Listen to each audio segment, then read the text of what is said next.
ñoom ñëpp laa xam et non pas intérêt ma wax loolu moom xam naa ko. voilà ils n'ont pas intérêt ñoom ñëpp tey mu xoolal attends dinaa photo benn liste ci ñi nga xamante ne jot naa leen gis. mu ngi noonu.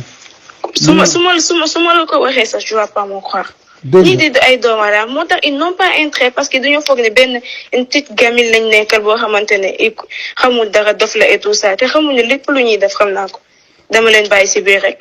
mu ngi noonu nag léegi nag bàyyi ci biir boobu nag te xam ne ñoom ay fen la léegi nag par force nag mu neex mu naqare dafa jot ci taabal nga ne leen yaa ngi may dégg.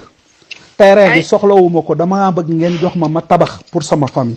Attends, moi, ces gens-là, ay nitu lan lañ. Moi, y a Farba Ngom, je xawma ko. Y a Mor Ngom. Mor Ngom xam naa ko, Farba Ngom xam naa leen. Waaw, y a Ahmed Khalifa Niass. Y a Mambo Diaw 2. Y a Mambo Diaw, on sait deux numéros. Y a Antoine Diome. Y a ministre des Finances ADD. Et il y a, je sais non, le ministre de la Finance, je sais pas, M. Diop, je sais pas.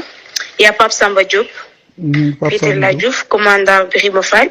Il y a Bougane Gueye Dany, il y a Maître Abdou Kadi, il y a Maître Abdou Djeylani Kane, il y a Mamadou Diallo, il y a Krikou Abdou Mbow, il y a Ali Ngouille Pape Samba xam nga au courant que personne n'est au courant de rien. waaw xam nga man Bougane waxoon naa leen am na lu muy liggéey gouvernement bi.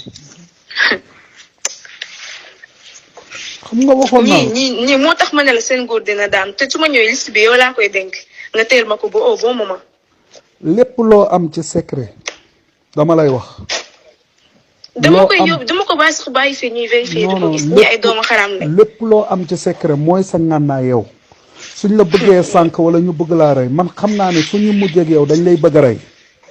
mun nañ laa pikir boo xam ne di nga dem 3 mois 2 mois nga jaaree fa faatu mun nañ la def leneen ak leneen te man dama am intérêt pour sàmm la parce que amoo benn mbokk tey man maa fi sa mbokk parce que sa papa xamul àddina bi amul doole xamul àddina bi lu muy riir nu muy doxee sa yaay génn na àddina sa frère ci man la nekk ndax man la yaakaar àddina ak àllaaxira te xamuñ àddina nu muy doxee kon kenn nga am ku jàmbaarte koo xam ne mun na laa garder mun na laa jàppale mooy man dafa am ñuy ñëw ma bàyyi la kon après ñu oo tontuwaat.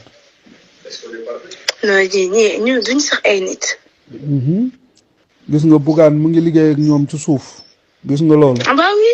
waaw ba pare mel ni kuy contre pouvoir bi fekk mu ngi liggéey ak ñoom ci suuf.